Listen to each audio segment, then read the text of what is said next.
2400 سال پیش داریوش بزرگ شاهنشاهی هخامنشی تصمیمی گرفت که اگر کامل اجرا میشد اقتصاد کل منطقه رو دگرگون میکرد. اون دستور داد رود نیل رو به دریای سرخ بس کنن.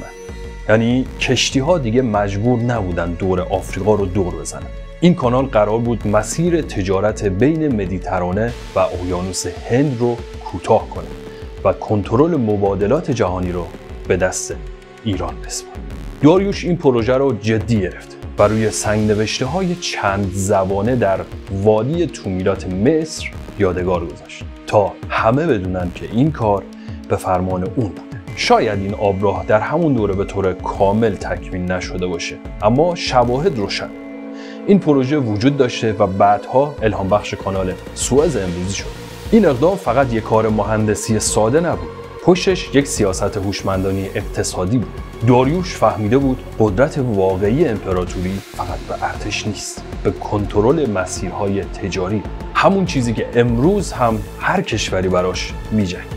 پس وقتی از کانال سوئز حرف میزنیم باید بدونیم نسخه اولیش قرنها قبل به دست ایرانی‌ها طراحی شده. این ویدیو رو واسه یه دوست که به تاریخ علاقه داره بفرست.